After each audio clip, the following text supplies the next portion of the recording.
저희 민주당은 이번 사안을 엄중하게 인식하고 있다는 말씀을 드리면서 이번 일로 국민 여러분께 심려를 끼쳐드린 점에 대해서 당 대표로서 깊이 사과드립니다.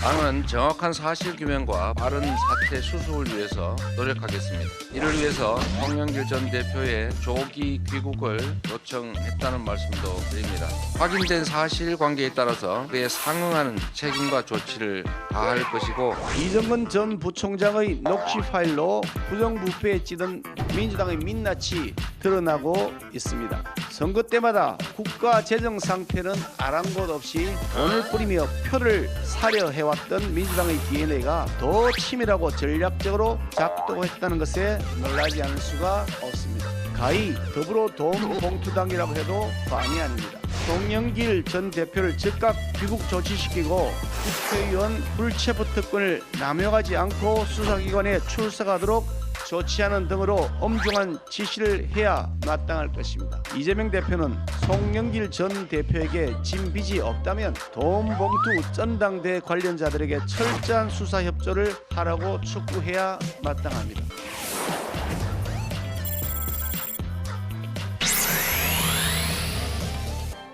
국민의힘 정당이 공천권을 국민에게 돌려주십시오. 왜 정치인 몇 사람이 공천권을 가지고 또 사기치려고 절대로 저는 좌시하지 않겠습니다.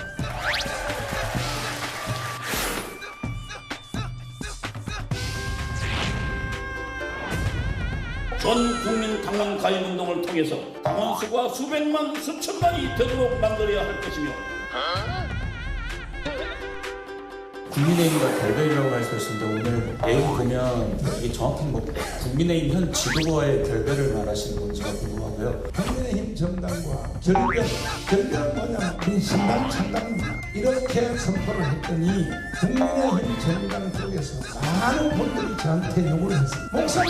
목사님을 좋아하는 사람이 여기에 더 많이 있는데 아니 왜 홍준표하고 몇 사람 때문에 목사님이 우리를 버리고 가려고 합니까? 그러면 제가 물었습니다. 너는 이백석 할 자신 있어? 목사님이 도와주는 자신 있습니다. 그러면 국민의 공천권을 국민에게 그렇다면 내가 독자정당 창당을 내가 한두 일 이루고 여러분들의 자세를 내가 보고 우리는 창당을 하든지 안 하든지 당신들의 불장머리를 내가 반드시 고쳐줘야 되기 때문에 신당 창당은 몇 주 동안 보류하도록 하겠습니다.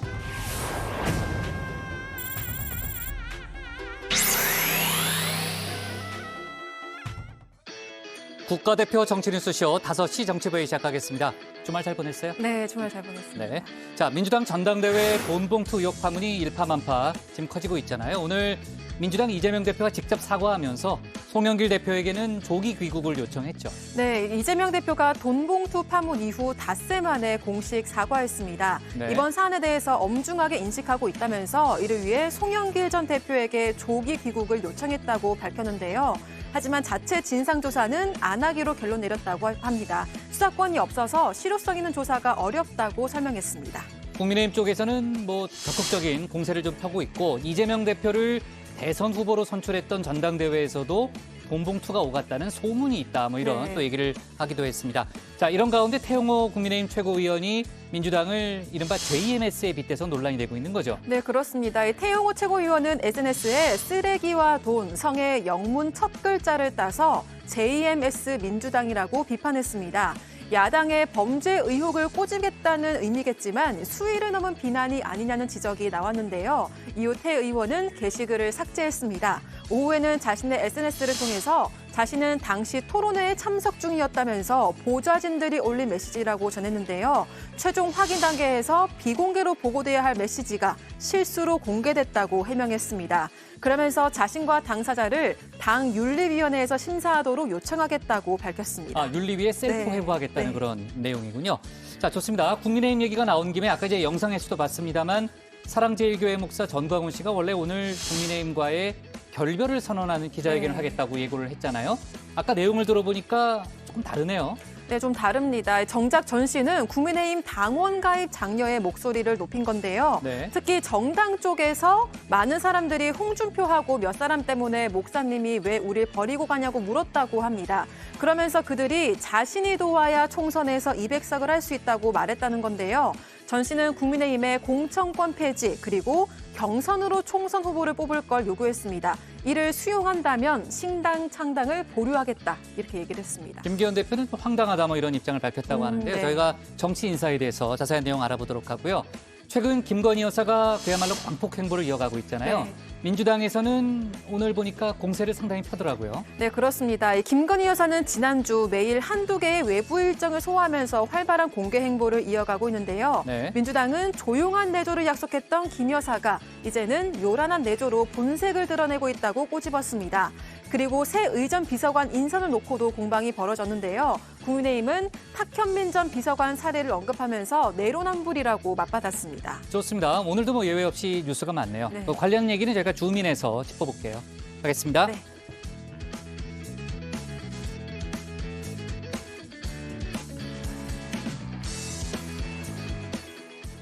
네, 오늘 회의는 류 실장 박마커, 유채커 조멘토 백반장, 김현숙 소통역사 그리고 정치부 예청자 정혜연 분들과 함께하겠습니다. 자, 오늘도 속보 실시간 반영하면서 열어놓고 회의를 진행하죠. 정혜연 분들의 의견은 백반장이 잘 챙길 예정인데 오늘 응답하라 주제는 뭡니까? 네, 국민의힘과 결별을 예고했던 사랑제일교회 목사 전광훈 씨가 돌연 국민의힘 당원 가입 운동을 장려했습니다. 오늘은 여기에 대해서 여러분의 생각을 나눠볼 예정인데요. 유튜브에 정치부 회의 실시간을 검색하시면 댓글 보내실 수 있습니다. 많은 참여 부탁드리겠습니다. 좋습니다. 정혜연 분들의 의견은 잠시 후에 알아보는 걸로 하고요. 유한울의 뉴스픽 5부터 오늘의 정치부 회의 출발하겠습니다.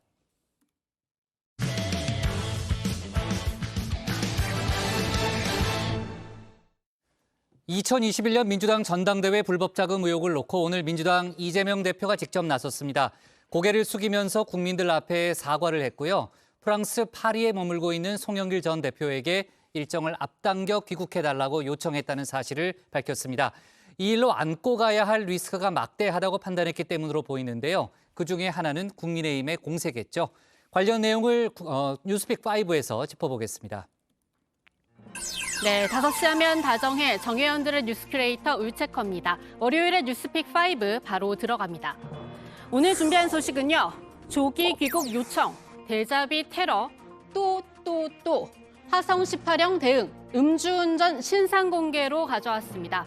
정치권이 일제히 민주당 송영길 전 대표 소환에 나섰습니다. 지난해 12월 1일 프랑스 파리로 출국한 뒤 이 관심 밖으로 밀려있던 게 사실이죠. 그런데 국민의힘에서 찾더니 민주당 일부 의원들도 찾았고요. 오늘은 이재명 대표가 직접 찾았습니다. 바로 2021년 전당대회 돈봉투 의혹 때문입니다.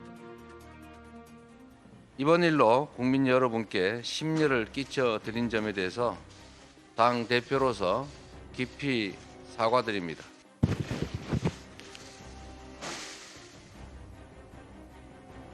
당은 정확한 사실 규명과 빠른 사태 수습을 위해서 노력하겠습니다. 이를 위해서 송영길 전 대표의 조기 귀국을 요청했다는 말씀도 드립니다. 사실 이 대표로서는 쉽지 않은 소환이었을지도 모릅니다. 이재명 대표와 송영길 전 대표, 돈독한 사이라는 평가가 단 안팎에서 나오는데요. 지난 대선 경선 당시 송영길 대표 중립을 지켜야 하는 자리이기 때문에 공개적으로는 못했지만 사실상 이재명 당시 경선 후보를 지원했다는 이야기가 돌았습니다. 이후 송영길 대표가 서울시장에 도전했을 때는 이 대표의 팬카페 제명인의 마을에 가입해서 이 개딸들의 지지를 한 몸에 받은 일도 있고요. 또 서울시장 도전을 위해 내려놓은 인천 계양을 국회의원 물려받은 사람도 이 대표였습니다. 그리고 송 전 대표 민주당 대선 패배에 대한 이 반성의 시간을 갖는다면서 프랑스 파리로 출국할 때도 이 대표를 검찰로부터 지켜야 한다 이렇게 마지막 인사를 남겼죠. 질 수 있거든요. 당연히 부결시켜야죠. 어떻게 제1여당의 대표를 체포합니까? 그럼 방탄국회 얘기도 나올 수 있고. 당연히 방탄을 해야지. 그러려고 있는 거죠 이게. 이런 부당한 공권력의 탄압에 대응하라고 만드는 게 바로 불체포 특권 아닙니까? 그렇다고 이재명 대표가 송영길 전 대표를 지키기엔 지금 모든 정황이 송 전 대표를 가리키는 게 사실입니다. 우선 송 전 대표의 최측근으로 분류되는 박모 보좌관 이정근 전 사무부총장이 윤건석 의원에게 돈을 전달한 뒤 이 사실을 텔레그램으로 알리면 네라고 답을 했고요. 이 밖에도 이 전 부총장의 녹취 파일에 따르면 이 캠프 내부적으로 돈을 주는 방법을 논의할 때도 박 보좌관의 이름이 여러 차례 등장합니다. 그리고 여기에는 송 전 대표의 이름도 나옵니다. 이 전 부총장이 다른 방식을 제안하자 이 의원은 송 전 대표에게도 다 얘기된 방식이란 취지로 답합니다. 아니 그렇게 하지 마. 왜? 오빠가 그렇게 받아서 한다는데? 나한테 줘. 그냥 송이 때 바로 같이 얘기했는데. 이후 돈을 실제 전달한 뒤 그 자리에 송 전 대표의 보좌관도 나왔더란 소식도 캠프 사람들끼리 나눕니다. 어제 아침이지 이성만이가 돈 준다 그래갖고 내가 아침에 갔어. 갔더니 또 있고 또 있고. 하지만 송 전 대표는 모르는 일이다 이 말만 반복하고 있죠. 그러자 당내에선 비판의 목소리가 나오는 중인데요. 공교롭게도 공개적으로 비판하는 의원들 비명계로 분류되는 사람들입니다. 송 전 대표가 귀국해서 조사를 받아야 한다. 처음 말한 사람도 조응천 의원이었고요. 오늘 라디오 인터뷰에 나선 의원들도 마찬가지입니다. 그렇다면 본인이 지금 당대표를 역임한 분으로서 빨리 들어와서 해명하고 고백하고 또는 관계되는 사람들한테 진실을 말하도록 종용을 해야 되겠죠. 지금 뭐 남의 문제 보듯이 뭐 지금 외국에서 빙빙 도는 건 비겁한 태도라고 생각합니다. 그것이 송영길 대표 선거 때 만들어지는 거거든요. 송영길 대표 당선시키기 위해서. 그렇다면은 거기에 최소한 정치적 책임 뭐 이런 것들은 정치인으로서 져야 되는 문제겠죠. 이게 일단 조기 귀국하고 그 문제에 대해서 해결하기 위해서 철저한 노력을 해야 된다라고 보여집니다. 그런데 지금과 같은 의원들이 한창 목소리를 낼 때가 또 있었습니다. 바로 이재명 대표에 대한 체포 동의안이 국회로 넘어왔을 때입니다. 당시 비명계를 중심으로 분출되던 이 책임론은 이재명표 인적 쇄신으로 어느 정도 잠잠해졌죠. 그런데 이번 돈봉투 전대 의혹을 계기로 이 개파간 갈등에 다시 불이 붙을 가능성이 높아진 겁니다. 따라서 이 대표 오늘 아예 당 차원의 진상조사보다는 검찰 수사에 힘까지 실었습니다.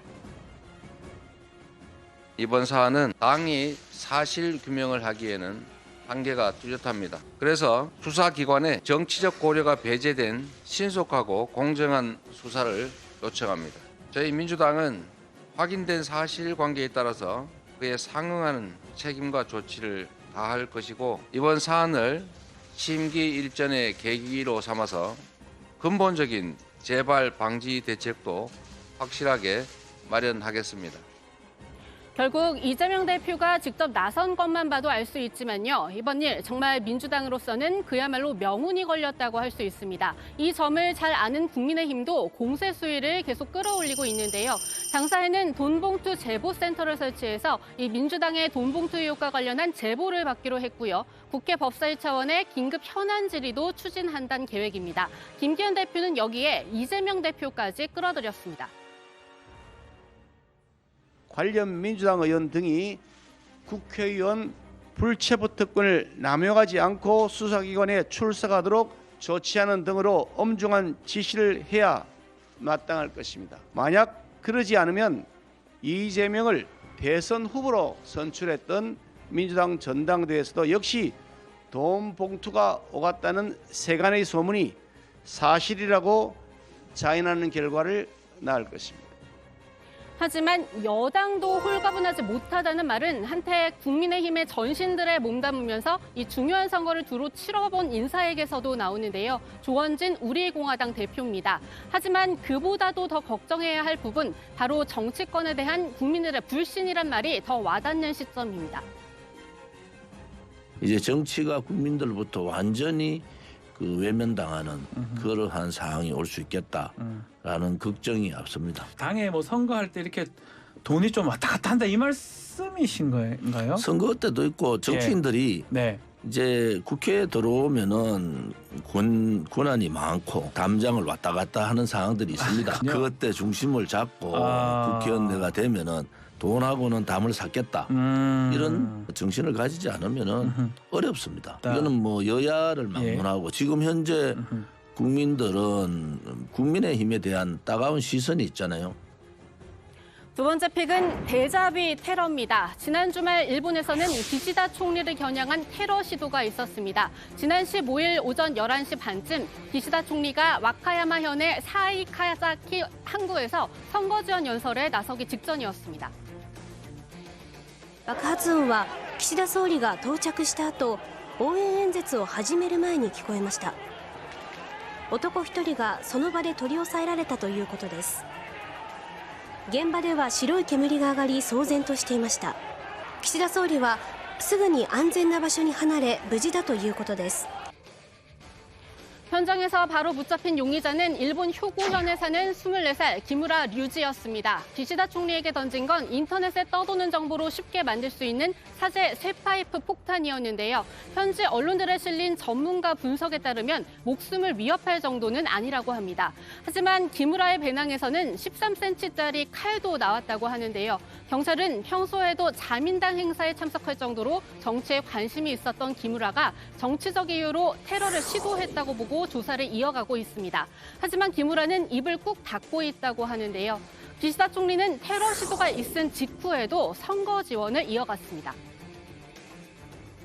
今詳細は警察の方で調べていただいておりますが、いずれにせよこの多くの皆さん方にご心配をおかけした、ご迷惑をおかけしたこのことについてはお詫びを申し上げながら、しかし私たちは今私たちの国にとって大切な選挙を行っているわけであります。この大切な選挙、ぜひ皆さんと力を合わせて最後までやり通さなければならない。 보통 선거 전에 발생하는 이 상징성 있는 정치인에 대한 테러 시도, 그럼에도 불구하고 이 해당 정치인이 보이는 의연한 태도는 지지층의 결집을 이끌어내고는 합니다. 우리나라에선 2006년 박근혜 당시 한나라당 대표가 오세훈 서울시장 후보 지원 유세 중에 당한 허턱할 피습을 예로 들 수 있을 텐데요. 그때 이 사건은 선거의 전체 판세를 뒤집었다고 분석되고는 합니다. 그리고 기시다 총리에 대한 이번 테러 시도 역시 그런 걸로 보이는데요. 테러가 있었던 15일 그리고 16일 이틀간 ANN에서 실시한 여론조사에서 이 기시다 내각의 지지율은 45.3%로 나왔습니다. 지난달보다 10.2%포인트나 오른 수치인데요. 이 때문에 일본 일각에선 자작극 의혹도 나온다고 합니다. 지금 통일 지방선거 중인데 전반전에 자민당은 의석수가 오히려 줄었지요. 그리고 이번 후반전에 만약에 좋은 결과가 있지 않으면 기시다 수상에게는 정치적 타격이 큰데 이 미묘한 시점에 이번 테러가 일어나서 혹시 이게 기시다 수상과는 관련이 없을지 모르지만 내부의 자작극으로 오히려 선거 여론을 불리한 경향을 바꾸려고 하는 자작극 아닌가라는 게 SNS에서는 많이 조금 돌아다니고 있습니다. 물론 전혀 근거 없는 얘기죠, 아직까지는. 네, 어디까지나 일각에서 떠도는 썰에 불과하다는 점을 다시 한번 강조해드리고요. 그럼에도 지지층 결집효가 더 뚜렷하게 나타날 수밖에 없는 건 이번 테러 바로 9달 전 일가 데자비이기 때문입니다. 당시에는 아베 신조 전 총리에 대한 테러가 있었죠. 이 일로 아베 전 총리는 숨졌습니다. 그런데 공교롭게 이번에도 그때도 테러가 일어난 시간은 오전 11시 반이었고요. 무직 청년인 용의자가 직접 만든 사제 무기로 공격을 했다는 점까지 겹칩니다. 安倍首相の時もそうですけど、本当にまたこんなことが起きちゃったかと思って、びっくりしました。まだ1年も経ってないので、生々しくそれを思っておりますので。 그때도 그 테러의 이익은 기시다 총리가 모두 가져갔다는 분석이 나왔었는데요. 이제 엿새 앞으로 다가온 23일 일본의 통일 지방선거와 중참위원 보궐선거 결과에는 어떻게 반영될지 끝까지 지켜봐야겠습니다. 네, 세 번째 픽으로 넘어갑니다. 또입니다. 인천 미추홀구의 이른바 건축왕 전세 사기로 피해를 입은 30대 여성이 오늘 새벽 또 숨졌습니다. 현장에서는 유서가 함께 발견됐습니다. 앞서 같은 사건으로 극단적 선택을 한 피해자는 2명 더 있는데요. 그중 한 명은 숨지기 며칠 전 어머니에게 2만 원만 보내달라 이렇게 전화를 거는 등 극심한 생활고에 시달린 걸로 전해집니다. 전세 사기 사건에서 피해자들이 가장 힘들어하는 것도 바로 사기로 떼인 계약금, 보증금을 곧바로 돌려받을 수 없는 부분이죠. 저는 계약금 반환이죠. 입주할 생각이 없는 거죠.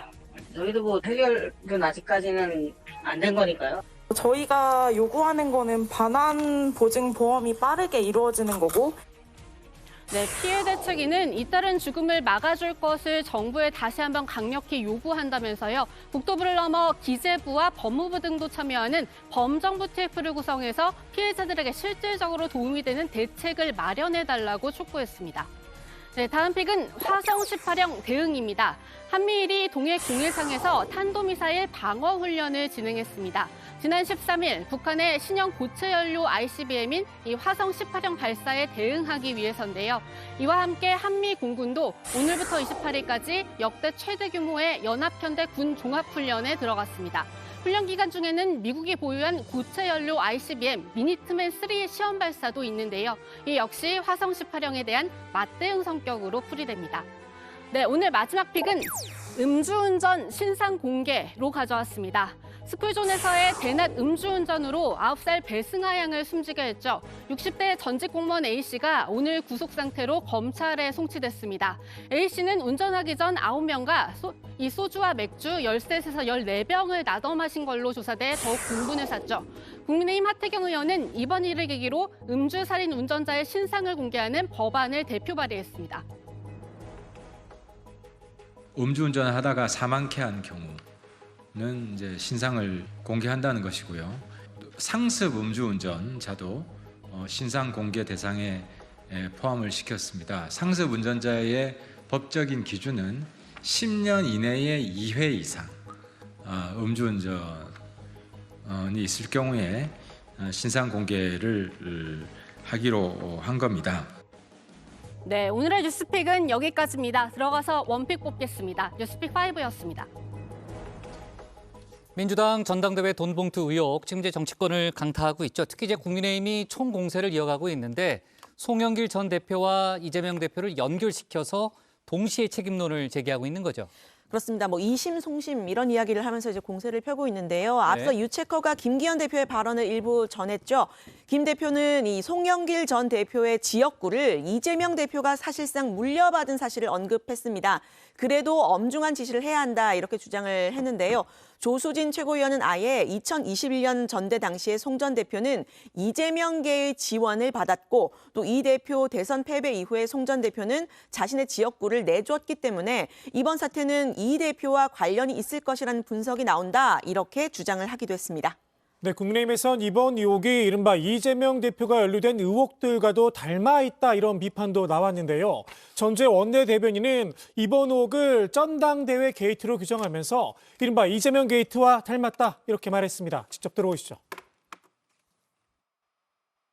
이권 개입을 위해 도원 결의를 맺은 의형제들과 이들의 집단 금품살포, 최측근들의 불법 선거 자금 수수를 알고도 용인한 수장, 문제가 터지자 개인 일탈이라며 재빨리 꼬리 자르기, 수많은 녹취록과 증거가 나와도 검찰 수사를 조작이라며 폄하하는 모습들, 이것이 바로 꼬리 자르기당 민주당의 현 주소입니다. 아마도 이러한 공세를 차단하기 위해서 오늘 이재명 대표가 직접 나선 게 아닌가 하는 그런 생각이 드는데 정의당에서도 입장이 나왔습니다. 정의당은 사과로는 한참 부족하다 이렇게 주장을 했죠. 네, 그렇습니다. 이정미 정의당 대표는 이재명 대표에게 당 차원의 사과로는 한참 부족하다면서 일벌백계를 촉구했습니다. 본인의 페이스북 계정에 이번 사건이 충격적인 것은 누구보다 법 앞에 투명하고 정당해야 할 입법부와 정당이 스스로 무너뜨린 중대 사건이기 때문이라면서 후진 비리에 대해 그 싹을 드러내고 일벌백계해야 한다고 적었습니다. 이 대표는 동시에 민주당은 관련자들의 적극적인 수사 협조 지시뿐만 아니라 이 낡은 정치 문화를 도려내는 노력을 함께 해야 한다고 강조했습니다. 네. 자, 민주당에서는 송영길 전 대표가 빨리 들어와야 한다는 그런 목소리를 내고 있고 이재명 대표가 이제 공식 요청했다는 사실을 본인이 오늘 스스로 밝혀서 역시 이제 송영길 전 대표의 앞으로의 행보가 가장 관심이 좀 쏠리고 있는 부분인데 본인의 입장이 나온 게 있습니까? 네, 송 전 대표 앞서 이번 의혹은 모르는 일이다. 예정대로 방문 교수 일정을 마치고 7월에 한국에 들어갈 것이라 이런 입장을 언론 인터뷰에서 내놨죠. 오늘 이 대표의 이 발언 뒤 추가로 나온 입장은 아직 없습니다. 하지만 여전히 같은 입장을 고수하고 있는 걸로 알려졌는데요. 송 전 대표의 측근들은 이미 잡힌 강의 일정들을 정치적 상황 때문에 취소할 수 없다고 한다고 전했고요. 하지만 송 전 대표가 조만간 검찰 소환을 통보받을 것으로 보이는 만큼 이 대표의 귀국 요청을 받아들일 수 있다는 관측도 당 일각에서 나옵니다. 네. 자, 아무튼 송영길 전 대표의 또 앞으로의 행보에 대해서 저희가 좀 취재를 해봐야 되겠네요. 자, 유체커가 고른 오늘의 원픽은 뭡니까? 네, 오늘의 원픽입니다. 돈봉투 의혹에 고개 숙인 이재명, 송영길 조기 귀국 요청.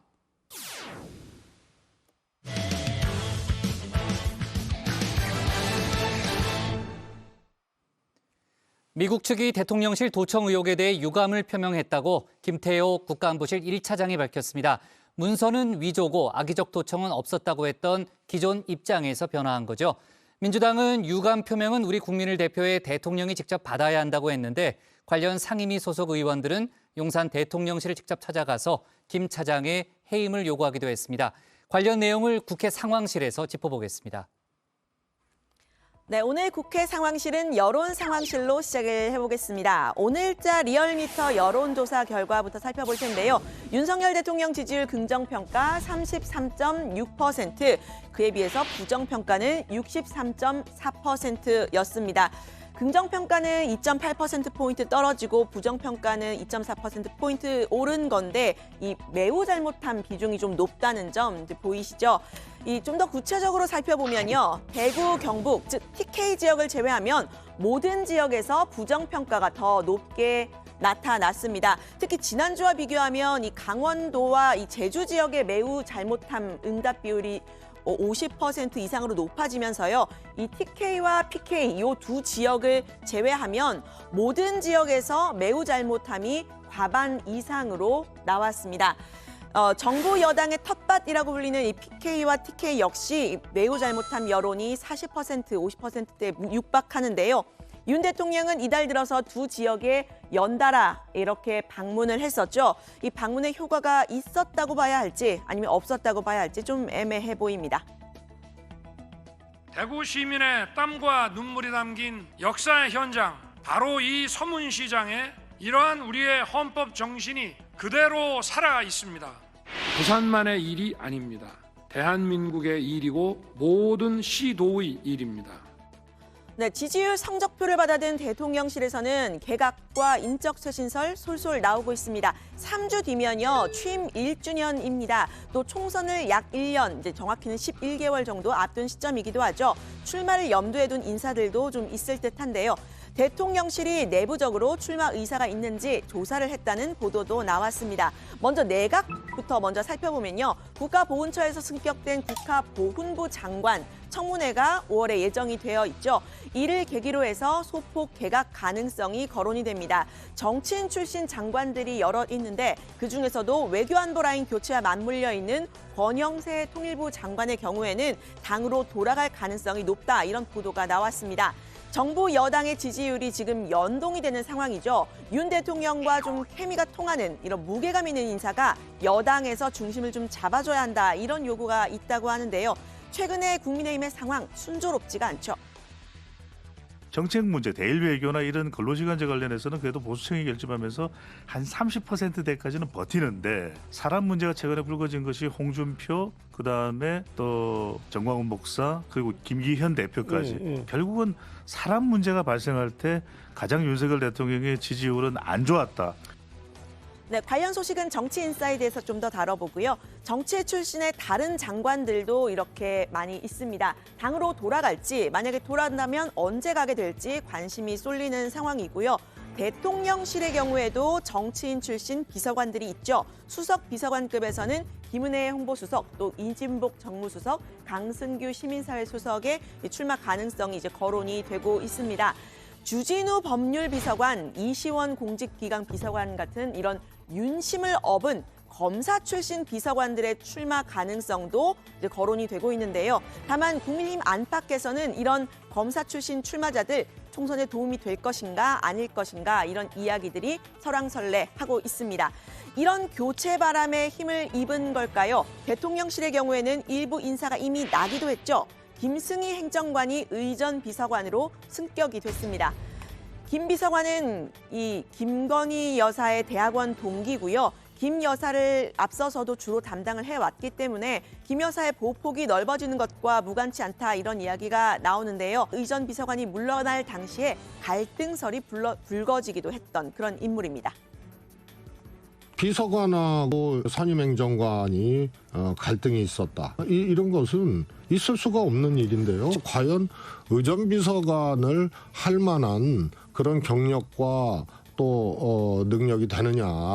뭐 이런 것을 놓고 봤을 때는 지나친 인사다. 사실 김건희 여사의 라인이 곳곳에 있는데요. 주로 홍보, 의전, 관저 이쪽이거든요.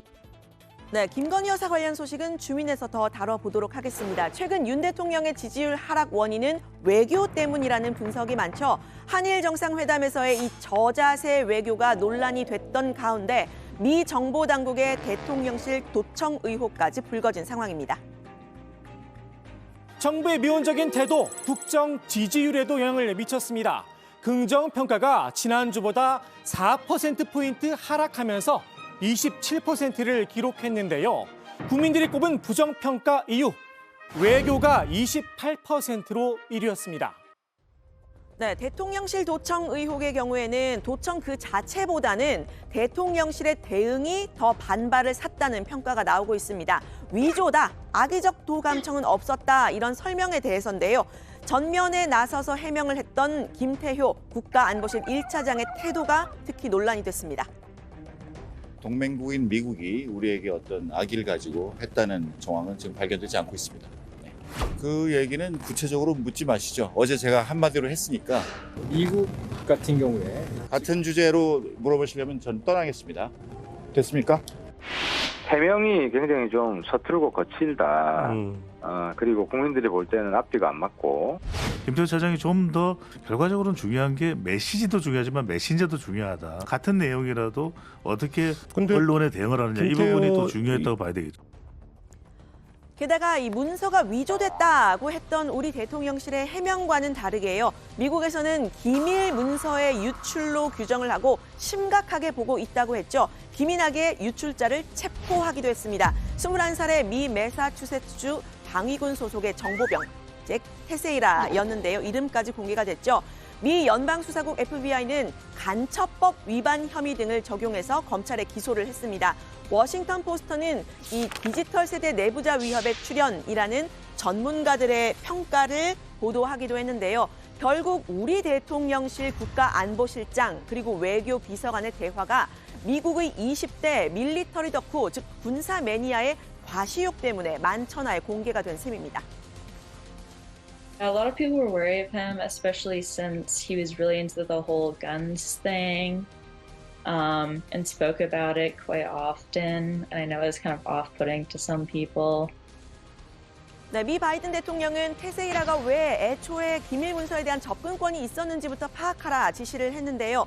문제의 기밀 문서들은 전직 미 해군 부사관이 관리하는 친러시아 소셜 미디어 계정 돈바스 대부시카라는 이 돈바스의 아가씨라는 이름의 계정을 통해서 확산됐다는 보도가 나왔습니다.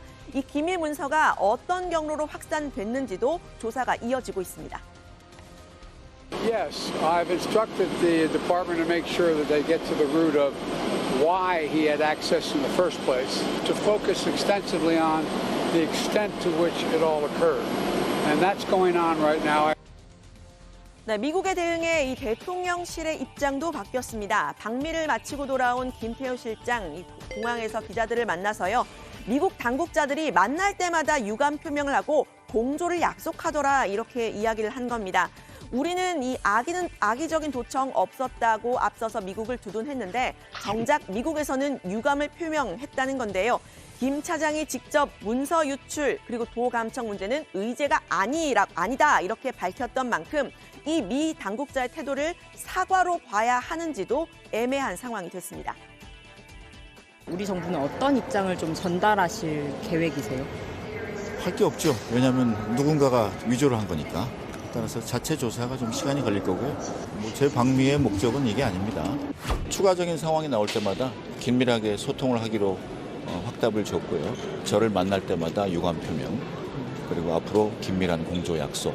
그래서 어떤 경우에도 양국이 신뢰와 믿음을 흔들리지 말자. 네, 민주당은 유감 표명을 받아야 할 사람은 대한민국 국민들이고 현실적으로 국민을 대표하는 대통령이어야 한다. 이렇게 김 차장을 비판했는데 직접 들어보시죠. 누가 김태호 차장에게 대통령의 권한을 위임했습니까? 아니면 저희도 모르게 대통령 특사로 임명이라도 받았습니까?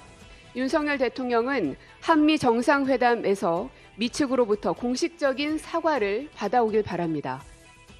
네, 그래서요 오늘 민주당 소속의 국회 국방위 외통위 정보위 위원들이 김태호 차장의 해임을 요구하면서 용산 대통령실을 직접 방문했습니다. 이들은 이 대한민국에 대한 불법 도청은 명백한 주권 침해고 특대형 보안 사고라면서요. 미국의 도청을 옹호하고 굴종 외교를 한 대통령실을 비판하고 김 차장의 해임을 요구했습니다. 굴종적 저자세 외교로 일관된 윤석열 정부답게 미국에 항의할 기회조차 포기했으며 도청을 우려하는 목소리를 허위 사실이라며 무시했습니다. 미국께서는 버젓이 기밀 유출 범인을 잡아냈는데 대통령실과 김태호 제1차장은 어떤 근거로 유출 문서가 위조라고 결론을 내린 것입니까? 네, 보통 이런 일이 있으면 대통령실 정무수석이 나와서 이제 이야기를 좀 듣고 해임 요구서도 받아가는데요. 오늘은 이 해임 요구서 수령을 거부했습니다. 민주당은 그래서 국방부 민원실에 해임 요구서를 제출하고 자리를 떠나는데요. 대통령실은 김 차장은 외교 최일선에서 한미 정상회담을 지금 준비하고 있는데 협상 중인 당국자를 물러나라고 한다면 과연 누구에게 도움이 되는 일인지 되묻고 싶다는 입장을 밝혔습니다. 민주당은 이 김태호 차장의 해임 요구서를 받아주지 않은 대통령실이 개탄스럽다면서요. 국회 운영위를 열어서 관련 상황 따져 묻겠다고 했습니다. 김태호 차장은 미국의 도청 의혹을 계기로 한미 정보동맹을 강화하겠다면서 일본의 정보동맹 참여 가능성도 크다 이렇게 이야기를 했는데요. 민주당은 이 부분도 전면 재검토하라고 반발하고 있습니다. 오늘 발제는 이렇게 정리합니다. 김태호 차장 도청 의혹에 미국 측 유감 표명, 입장 바뀌어. 민주당 굴종 외교, 김태호 해임하라. 지지율 급락에 개각, 인적 개편론 고개 든 대통령실. 한미 정상회담 그리고 윤 대통령 방일이 이제 열흘 앞으로 다가왔잖아요. 이제 도청 의혹이 계속해서 이어지고 있습니다. 한미 정상회담에서 성과가 있어야 한다 이런 주장이 정치권에서 계속해서 나오고 있죠. 네, 맞습니다. 현재 한미 정상회담을 둘러싼 여론이 그리 좋은 편이 아니기 때문인데요. 이 미국의 도청 의혹이 불거진 이후 여론이 눈에 띄게 나빠졌다는 게 여론조사 전문가들의 분석입니다. 도감청이 불거지기 전까지만 해도 한미 정상회담에 대해서는 아주 희망적, 기대적인 인식이 지배적이었다면 도감청 이후에 관련된 우리 정부의 태도, 그러니까 왜 선을 긋고 주권 국가로서 이 부분에 대해서는 한미 정상회담은 정상회담으로 우리가 더 가져와야 되는데 그런 내용이 포함된 것입니다. 네, 한미 정상회담에서 이 획기적인 성과를 가져온다면 윤 대통령의 지지율에 반등의 모멘텀이 될 수 있다 이런 전망이 나오는데요. 지금까지 나온 한미 정상회담 관련 소식을 보면요. 윤석열 대통령이 군 복무 중 부상을 당했던 장병들을 초청했다고 합니다. 이 북한 목함질에 중상을 입은 김정원 육군 중사, 그리고 하재헌 예비역 육군 중사, 그리고 천안함 함장 최원일 예비역 대령 등입니다. 한미 동맹 강화에 초점을 맞추고 있는 것으로 풀이됩니다. 이번 도청 의혹을 계기로 한미 정보 동맹을 더 강화해야 한다 이런 목소리도 좀 나오고 있다면서요. 파이브 아이즈급이라는 그런 얘기가 있더라고요. 네, 그렇습니다. 파이브 아이즈는 이 영어를 쓰는 국가들, 즉 미국, 영국, 캐나다, 호주, 뉴질랜드가 참여하는 기밀 정보 동맹체입니다. 이 비밀 정보 교류 협정을 맺어서 공동으로 이 전 세계 통신 정보를 수집 공유하고요. 서로 간에는 도 감청을 하지 않는 게 원칙인데요. 이번 도청 의혹을 계기로 해서 파이브 아이즈에 준하도록 정보 공유를 강화해 나가야 한다 이런 목소리가 정부 여당에서 나왔었습니다. 김태호 국가안보실 1차장은 한미 정보동맹을 더 굳건히 해나갈 것이고 여기에 추가 파트너들을 초대할 수 있다 이렇게 이야기를 했는데요. 여기에 일본도 포함될 가능성이 있느냐라는 질문에 가능성은 큰데 단계적으로 사안에 따라 검토될 수 있다고 말을 했습니다. 더 깊은 지금 사이버 정보 공유를 하고 있는 한반도에서의 한미 정보 동맹이 있기 때문에 이 정보 동맹을 더 굳건히 해나가고 있고요. 또 이 한미 정보 동맹에 어떤 파트너들을 추가로 초대할 것이냐 거기에 대한 논의도 앞으로 이루어질 것이라고 생각합니다. 하지만 미국은 물론이고 일본까지 정보 동맹을 맺는 데 대해서는 우려가 나왔는데요. 최근 윤 대통령의 방일과 한일 정상회담 이후에 오히려 과거사 문제 등에 대한 국민 여론은 나빠진 상태죠. 민주당 이재명 대표는 일본이 윤석열 정권의 퍼주기 외교에 고무돼 독도에 대한 야욕을 더욱 노골적으로 드러내는 상황에서 대통령은 오히려 한미 정보 공유 대상에 일본을 포함하는 방안을 검토하겠다고 하고 있다. 강하게 비판을 했습니다. 직접 들어보시죠. 우리의 주권과 영토를 부정하는 국가와 정보동맹, 군사동맹을 맺는다는 것은 어불성설입니다. 정부는 정보 군사주권을 외통수로 모으는 패착을 두어서는 안 됩니다. 일본과의 묻지마 군사협력 강화 전면 재검토하기 바랍니다. 그리고 오늘 한일 정상회담의 후속 조치로 한일 2+2 외교안보 대화가 있었다는 거죠. 네, 그렇습니다. 한일 안보 정책협의회가 이제 오늘 오전 외교부 청사에서 열렸습니다. 한국 외교부와 국방부, 일본 외무성과 방위성 인사들이 참석해서 이 2+2 국장급 외교 안보 대화로 이루어졌는데요. 이런 형태의 대화는 5년 만입니다. 이 2시간 반 정도 진행된 대화에서 양국은 이 북핵 문제를 포함해 이 동북아 안보 환경과 양국의 외교 국방 정책 협력 현황, 그리고 한일, 한미일 협력 현황 등에 대해서 논의했다고 합니다.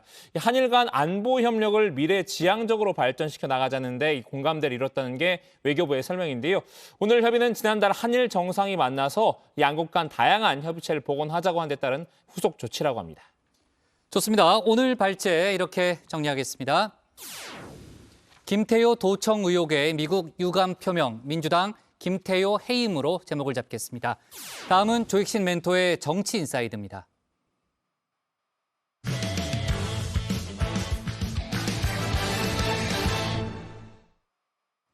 사랑제일교회 목사 전광훈 씨가 오늘 국민의힘과 결별을 선언하겠다고 예고했었죠. 정작 기자들을 모아놓고선 말을 바꿨습니다. 국민의힘이 당원들의 손에 총선 공천권을 넘겨주면 신당 창당을 보류하겠다는 거죠. 국민의힘의 버르장머리를 고쳐놓겠다며 당원 가입을 독려하기도 했습니다. 국민의힘 김기현 대표는 황당무계하다는 입장을 밝혔는데요. 관련 내용을 정치인사이드에서 짚어봅니다.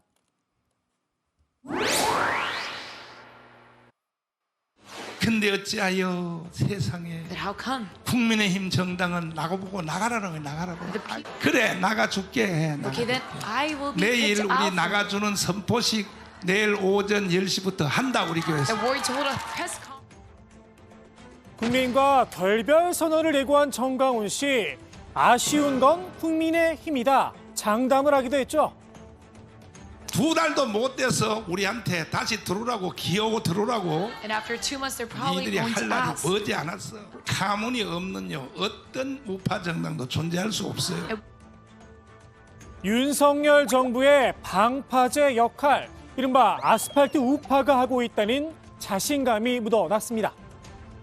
윤 대통령이 취임 초부터 퇴진이나 탄핵을 부르짖어오는 그 극렬 진보 인사들이 있지 않습니까? 네. 지금부터 주말만 되면 그분들이 거대 집회 시위를 이끌고 있죠. 네. 이런 극렬 진보 인사들에 대한 방파제가 없어져 버리면 어떡하겠습니까? 그런데 말입니다. 결별을 호언장담하던 전 씨.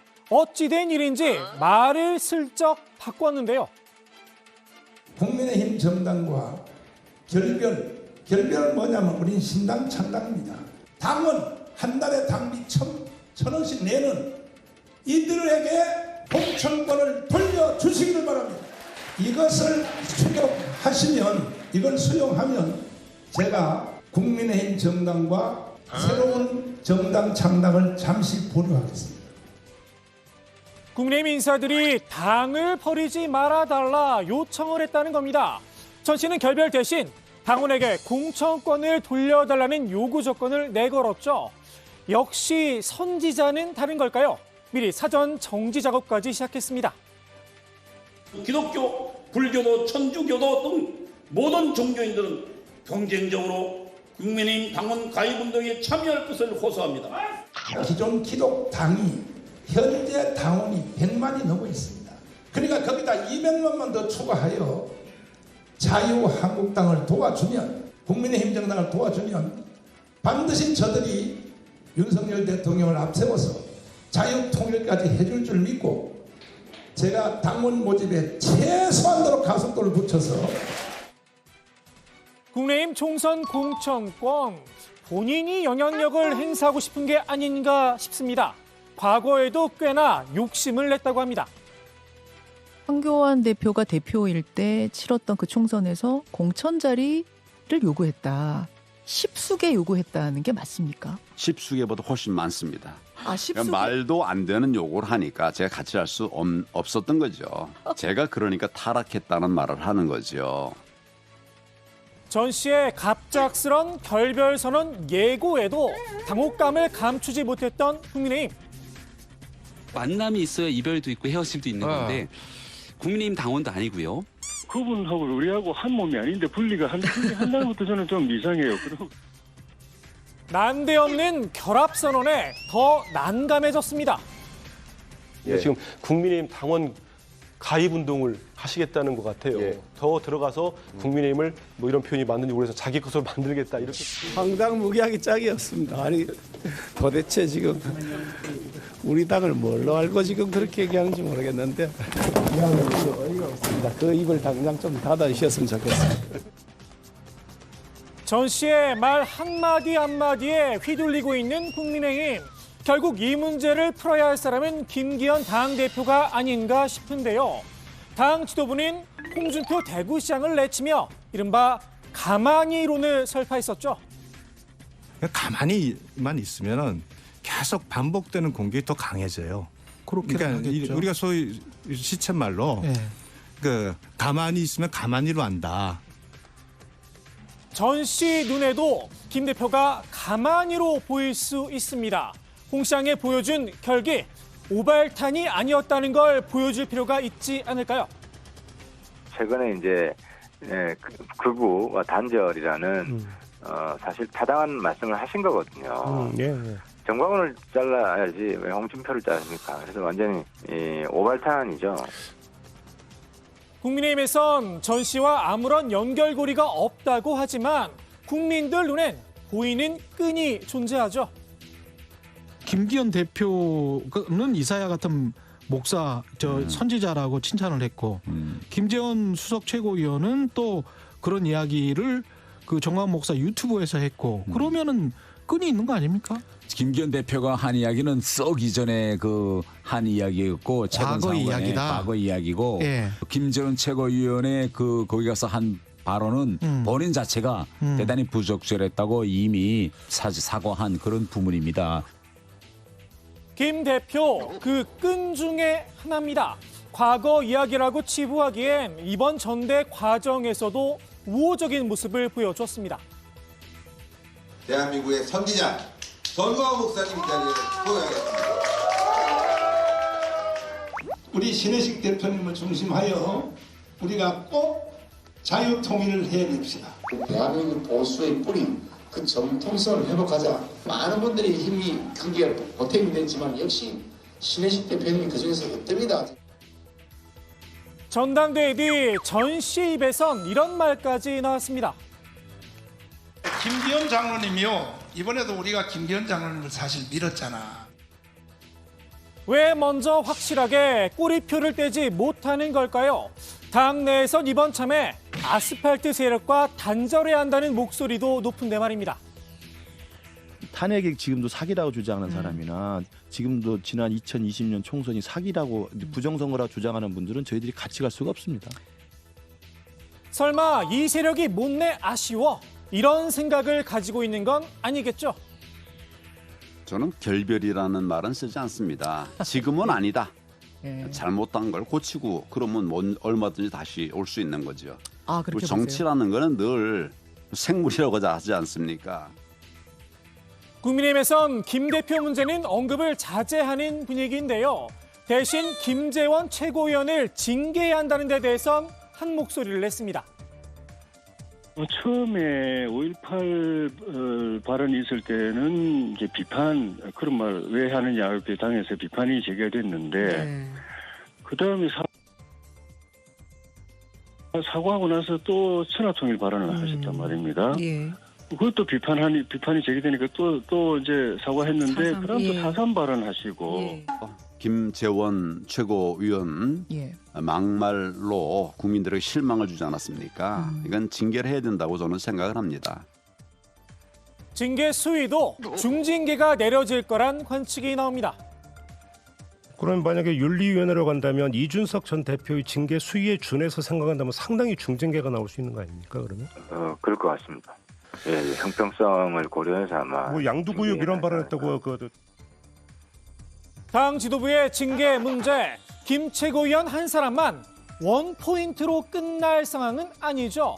태영호 최고위원도 제주 4.3 발언으로 도마에 올랐는데요.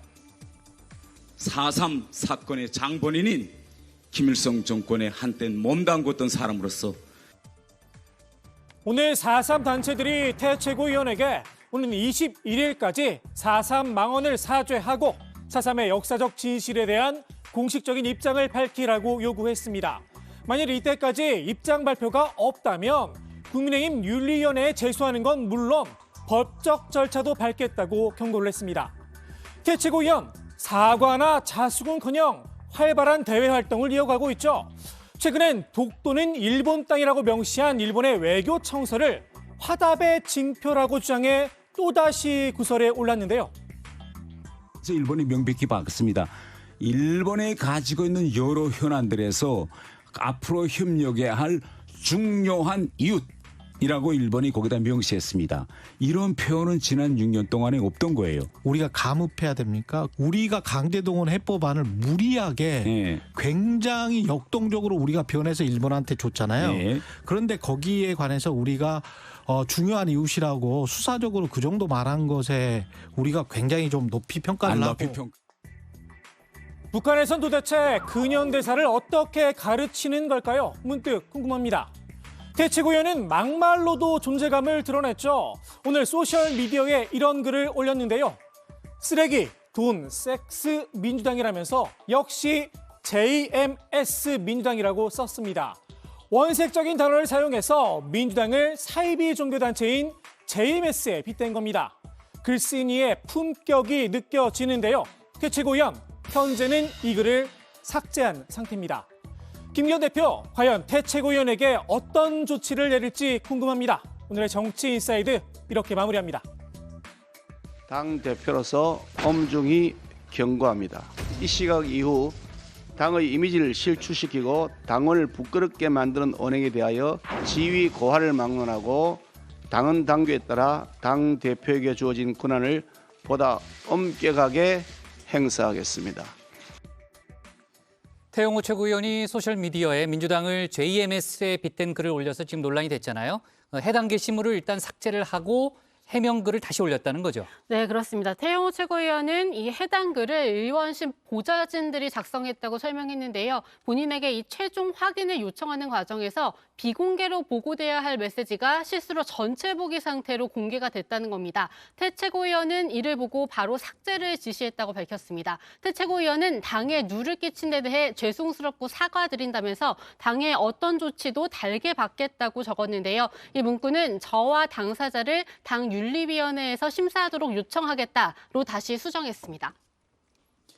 자, 태 최고위원이 자진해서 윤리위 징계를 요청했다는 거죠? 네, 맞습니다. 태영호 최고위원이 윤리 셀프 회부를 요청한 배경에는 이 김기현 대표의 발언이 영향을 끼쳤다고 하는데요. 익명을 요구한 지도부 소속 의원은 이 태 최고위원 본인의 결단이라면서도요. 다만 김 대표가 부적절한 언행이 있었다면 적극적으로 유감 표명을 하라고 태 최고위원에게 조언한 것으로 알고 있다고 전했습니다. 네, 태 최고위원이 민주당을 비판하면서 JMS를 거론한 게 이번이 처음이 아니라면서요? 네, 그렇습니다. 지난 12일에는 이 민주당 이재명 대표의 이니셜을 따 JMS 민주당이라는 글을 올렸는데요. 민주당에서 이 성착취 논란 등 최악의 사이비 종교 단체였고 민주당과 당 대표를 욕보이라는 비열한 정치에 분노한다며 사과를 요구했지만 이 태 최고위원은 어이가 없다며 이를 일축한 적이 있습니다. 네. 자, 좋습니다. 김기현 당대표가 이제 어떤 조치를 취할지 저희가 지켜봐야 될 것 같고요. 아까 이제 전광훈 씨의 기자회견 내용을 좀 들어봤잖아요. 국민의힘과의 결별 분위기는 뭐 전혀 아닌 그런 발언이었고, 자, 김기현 대표가 관련해서 입장을 밝혔다는 거죠. 네, 그렇습니다. 전광훈 씨는 국민의힘이 공천권을 포기하는지 등을 보고 신당 창당을 결정하겠다면서 국민의힘에 버르장머리를 고쳐놓겠다고도 말하기도 했는데요. 김기현 대표는 황당무계하기 짝이 없다는 반응을 내놨습니다. 도대체 지금 우리 당을 뭘로 알고 그렇게 얘기하는지 모르겠는데 어이가 없다는 겁니다. 우리 당 공천은 우리 당이 알아서 할 것이라면서 다른 당을 창당해서 대표를 하는 분이 남우당 일에 왈가왈부하고 감나라 배나라 하는 건 중단해야 할 것이다 라를 세웠습니다. 그 입을 당장 좀 닫아줬으면 좋겠다 쏘아붙이기도 했습니다. 네, 유상범 수석 대변인도 따로 논평을 냈습니다. 전 씨가 요구한 공천권 포기에 대해서 국민들의 지지를 이끌 수 있는 인물들을 당원 당규에 따라서 공정하게 공천할 것이라면서 이 과정에 전광훈 목사가 관여할 수 있는 부분은 1도 없다고 선을 그었습니다. 국민의힘은 전 목사와의 관계 절연을 여러 차례 명시한 바가 있다 재차 강조를 했는데요. 전 목사가 제 아무리 자신의 목적을 위해서 당을 흔들려고 해도 국민의힘은 끄떡 없다고 말했습니다. 전광훈 씨가 오늘 기자회견에서 스스로를 예수에 빗대기도 했다는 거죠. 네, 맞습니다. 전 씨는 기자님들 이 이상 저를 죽이려고 하지 말라. 저는 여러분들이 모르는 일을 하고 있다면서 자신을 향한 비판 보도에 대해 언급했는데요. 예수님이 십자가에 못 박힐 때 밑에서 죽여라, 못 박아라 라고 하니까 예수는 주여 저들이 알지 못하는 일을 하고 있나이다 이렇게 했다라는 겁니다. 나를 죽이는 이 목표는 북한에서 왔다면서 내가 대한민국에서 무엇을 잘못했느냐 기자들도 북한의 지시를 받고 있다고 주장했습니다. 네. 자, 그리고 앞에서 저희가 상황실에서 대통령실이 이제 내년 총선을 앞둔 시점에 대규모 차출이 있을 수 있다. 대규모 인력 차출이 있을 수 있다는 그런 이제 언론 보도와 또 최근 정치권의 기류에 대해서 아까 이제 소개를 했는데 대통령실 고위 관계자가 관련된 여러 가지 분위기에 대해서 입장을 조금 전에 밝혔네요. 자, 내년 총선을 앞둔 시점에 대규모 차출 관련해서는 어이가 없는 주장이라는 그런 얘기를 했고요. 지금 경제가 어려운 상황에서 민생 국가 과제에 전력을 쏟아야 할 때고 근거 없는 여론 흔들기는 한국 정치권의 병폐다라는 그런 얘기를 했습니다. 또 개각이 임박했다는 그런 관측에 대해서는 그건 대통령의 고유 권한이기 때문에 현재로서는 알 수 없다는 그런 입장도 내놨습니다. 자, 좋습니다. 오늘의 정치 인사이드 이렇게 정리하겠습니다. 결별 아닌 결합 선언 전광훈 국민의힘 당원 가입 동료로 제목을 잡겠습니다.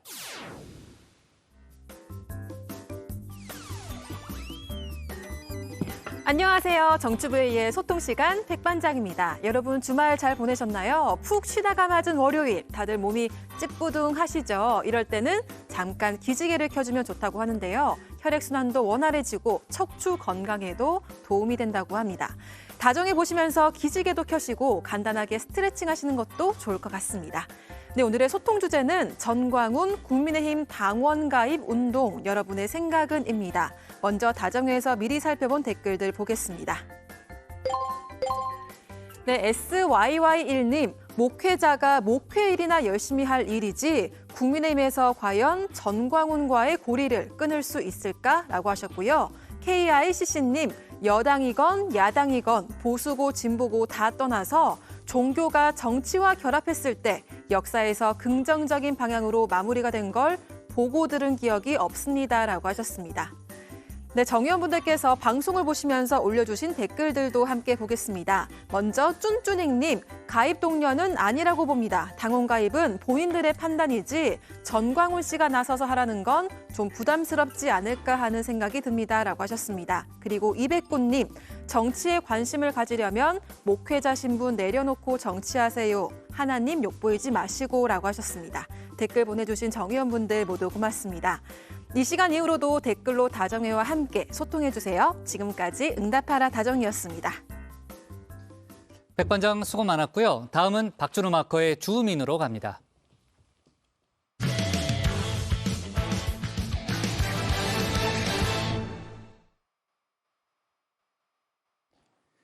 올해 들어 김건희 여사가 적극적인 공개 활동을 벌이고 있습니다. 최근 그 움직임이 더 눈에 띄는데요. 동물권 보호 차원에서 개 식용을 금지하겠다는 의지도 밝혔죠. 납북자 문제에 대해서도 정부가 북한에 강하게 대응해야 한다고 발언했는데요. 민주당은 김 여사가 선을 넘었다고 지적하고 있습니다. 박준호 마커가 주민에서 관련 소식을 정리했습니다. 김건희 여사가 표방했던 조용한 내조, 올해 들어 완전히 깨졌다는 소식 전해드렸었는데요. 이제는 조용한 내조 대신 이 요란한 내조가 컨셉이 된 모양새인데요.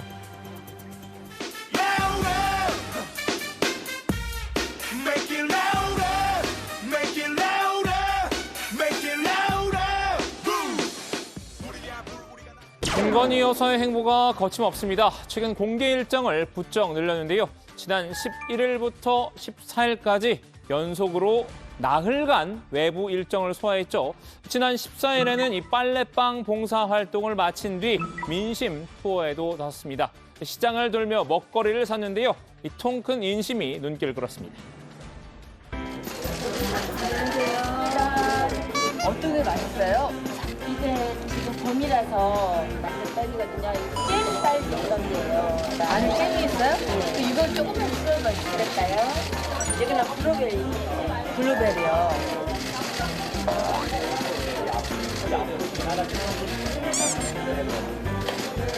여기 이렇게 잼 들어가는 건 저는 처음 먹어보는데 너무 맛있네요.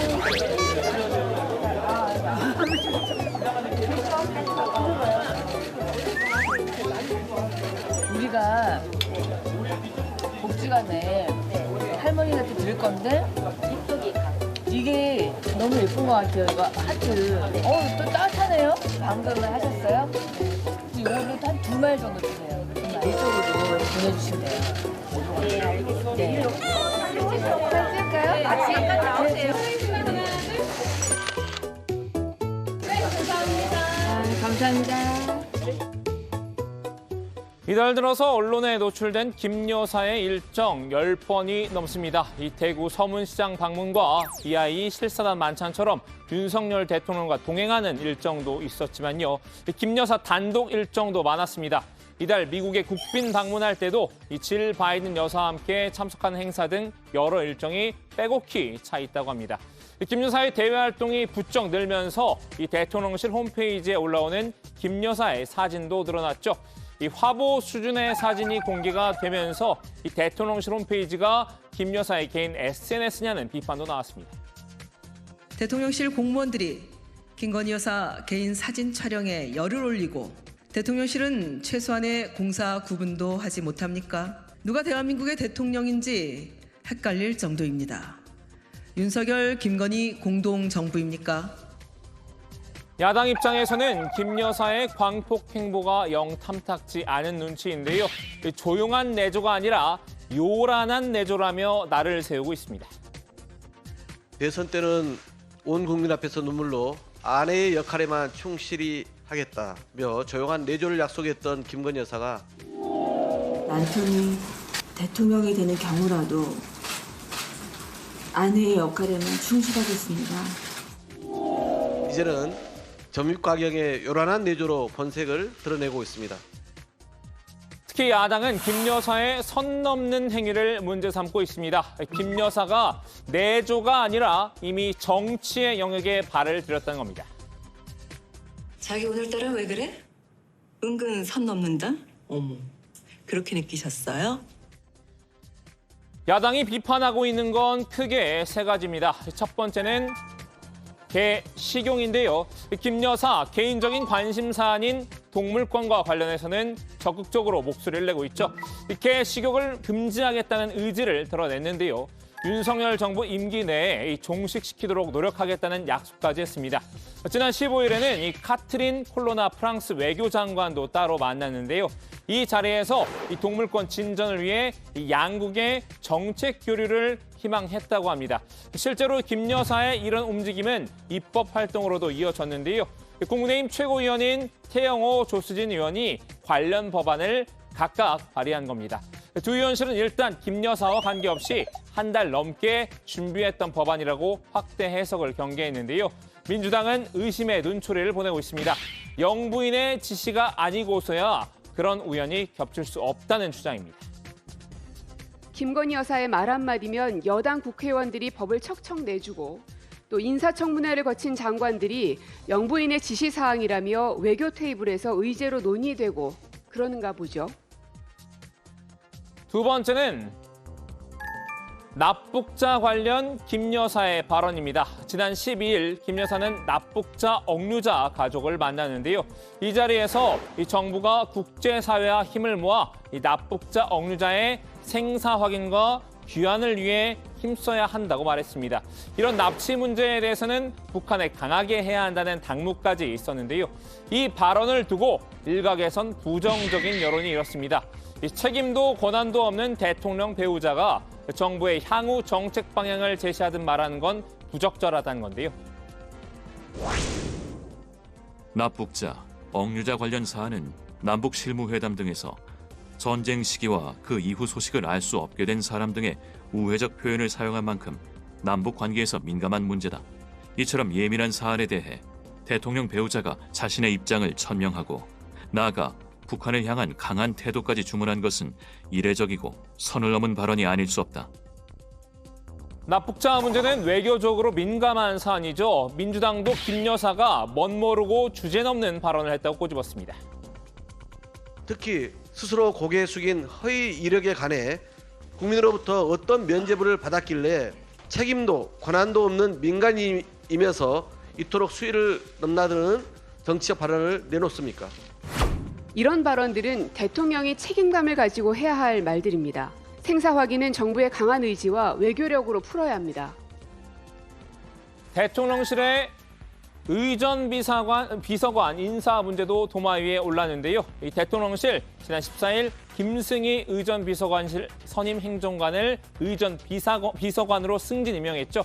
의전 비서관 자리는 한 달 이상 공석 상태였는데요. 지난달 10일 김일범 전 비서관이 한미 정상회담 조율 과정에서 보고 누락 등의 문제로 사실상 경질된 뒤부터였습니다. 문제는 이 새로 선임된 김승희 비서관이 김 여사 대학원 동문이라는 점인데요. 이벤트 대행사 대표였던 김 비서관은 김 여사와 지난 2009년 고려대 언론대학원 최고위 가정에 함께 등록했죠. 김 여사의 측근으로 알려져 있는데요. 10년 이상 윤 대통령 부부와 인연을 이어왔다고 합니다. 윤 대통령의 대선 경선 캠프에서 이 홍보 기획 업무도 맡았는데요.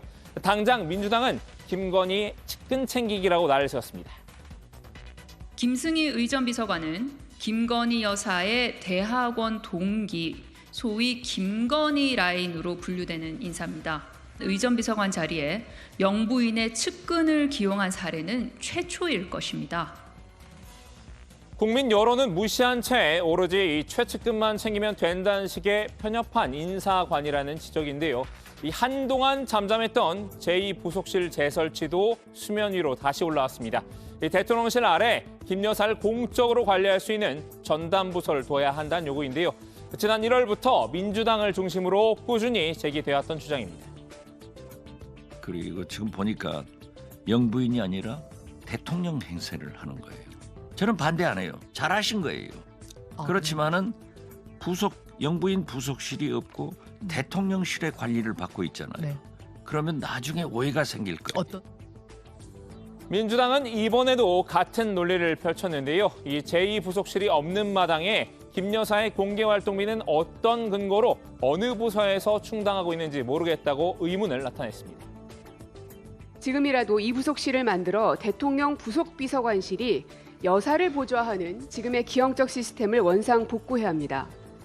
더 이상 김건희 여사는 대통령 기둥 뒤에 숨어 꼼수를 쓰지 말기 바랍니다. 일단 대통령실은 이 제2부속실 문제는 답하지 않았는데요. 다만 김승희 의전 비서관 임명은 미국 국빈 방문을 앞두고 의전 비서관 자리를 비워둘 수 없기 때문에 이뤄진 것이라고 설명했습니다. 이 직무대리였던 김 비서관이 자연스럽게 정식 임명된 것으로 김 여사와는 연관성이 없다고 선을 그었는데요. 국민의힘도 측면 지원에 나왔습니다. 이 전가의 보도를 다시 한번 꺼내들었죠. 문재인 정권과 비교하기인데요. 탁현민은 되는데 김승희는 왜 안 되냐고 반박했습니다. 너무나도 자연스러운 인사이다.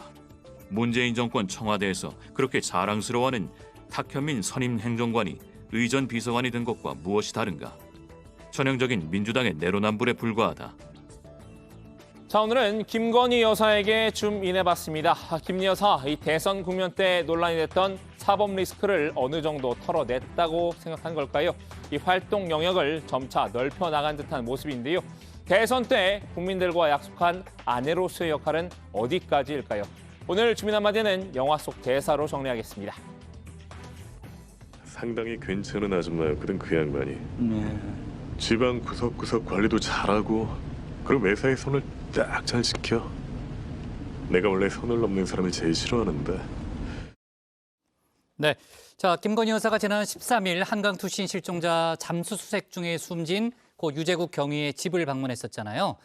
이 자리에서 이제 유경희 부인과 아들을 만났는데 이제 김 여사가 아들을 안아주는 사진이 정치권에서 좀 논란이 됐었습니다. 그러니까 애가 발버둥 치는데 억지로 안은 거 아니냐라는 그런 논란이었는데 유경희 부인이 사실이 아니라고 해명했다는 거죠. 네, 맞습니다. 김건희 여사는 지난 13일 고 유재국 경위의 집을 방문해서 부인 이꽃님 씨와 아들 이현군을 만났습니다. 이현군은 강직성 뇌성마비로 치료를 받고 있는데요. 김 여사가 이현군을 안아주는 사진에 대해 일부 네티즌들이 애가 발버둥 친다, 장애인을 활용해 화보를 찍는다, 목을 가누지도 않고 안았다 이렇게 악성 댓글을 쏟아냈죠. 그러자 부인 이 씨는 사실과 다르다, 본질은 왜 보지 않느냐고 반박했습니다. 네, 이 씨는 아이는 이 강직성 뇌성마비로 인해 몸이 뻣뻣하다라면서 아이가 이 발버둥 친다는 것에 대해 해명을 했는데요. 또 이 김 여사가 최대한 내가 아이를 안는 모습을 따라하면서 아이를 안아준 것이라고 설명했습니다. 이 화보를 찍으려 했다는 댓글에 대해선 사전에 기획된 사진 촬영이 아니었다고 말했는데요. 사전에 대통령실에서 일정에 대해 자세히 설명했다. 그때는 아이를 안아줄 것이라는 이야기가 없었는데 김 여사가 아이를 안아주셔서 감사했다고 전했습니다. 특히 이 씨는 사람들이 본질적인 것은 보지 않고 트집을 잡는 것 같다. 그 현장의 분위기가 일부 악성 댓글과는 다르다고 강조하면서 울먹이기도 했습니다. 네. 근데 김 여사가 유경희 집은 왜 방문하게 된 거죠? 네, 국가보훈처가 이제 전몰 순직 군경 자녀 지원 프로그램인 히어로즈 패밀리 프로그램 출범식을 하려고 하는데요. 거기에 앞서서 김 여사가 유경희의 가정을 방문한 겁니다. 한강경찰대 소속 수상구조요원이 이었던 유경희는 지난 2020년 2월에 한강으로 뛰어든 투신자 수색을 위해서 잠수를 했다가 순직했는데요. 이현군은 유경희가 사망 후 2달 뒤에 태어나면서 아빠를 본 적은 없다고 합니다. 박민식 보훈처장이 이번 논란과 관련해서 입장을 냈던데요. 보훈을 정쟁의 도구로 삼은 데 대해서 아쉬움을 표했죠. 네, 그렇습니다. 박민식 보훈처장은 어제 페이스북에 우리를 위해 희생한 분들에게 위로와 감사를 못할지언정 그 가족에게 지우지 못할 상처를 남기지 말아달라 이렇게 당부했는데요. 보훈은 진영 싸움과 전쟁의 도구가 돼서는 안 된다고 강조했습니다. 박 처장은 유경희 아들의 장애는 남편의 갑작스런 순직이라는 충격 속에 발생한 것이라서 뭐라도 챙겨주고 싶은 생각이 드는 게 인지상정이라면서 1000번이고 안아주고 10,000번이고 눈을 맞춰줘야 한다 이렇게 전했습니다. 네. 자, 다른 얘기로 넘어가서요. 민주당이 대장동 50억 클럽 특검법, 또 김건희 여사 특검법, 이른바 쌍특검을 추진하고 있잖아요. 오늘도 국민의힘의 법사위 상정을 재차 요구를 했죠. 네, 그렇습니다. 박홍근 원내대표는 국민의힘은 특검법 법사위 상정에 협조하는 척 해놓고서는 세 차례 열린 소위를 모두 파행과 불참으로 이어갔다고 지적했습니다. 직접 들어보시죠. 국회법에 따라 법사위 전체 회의를 개최해 50억 클럽 특검법은 바로 의결하고 김건희 여사 특검법도 즉시 상정해야 합니다. 50억 클럽 특검과 김건희 여사 특검은 정의와 상식을 원하는 국민 명령에 따른 국민 특검입니다. 네, 박 원내대표는 50억 클럽을 진상 규명하겠다는 집권 여당 발언은 모두 국민을 기만하는 말장난에 불과했음이 명백해졌다. 이렇게 날을 세웠는데요. 국민의힘이 계속 법사위 회의 개최를 거부하면서 특검 법안의 의결과 상정을 가로막으려 한다면 거대한 국민적 분노에 직면하게 될 것임을 경고한다고 말했습니다. 네, 야권 공조를 통해서 패스트트랙으로 가겠다는 그런 의지를 다시 한번 좀 밝힌 내용으로 보이고요. 자, 오늘 정치부에는 여기까지 하겠습니다. 저희는 내일도 오후 5시 정각에 다시 찾아뵙겠습니다.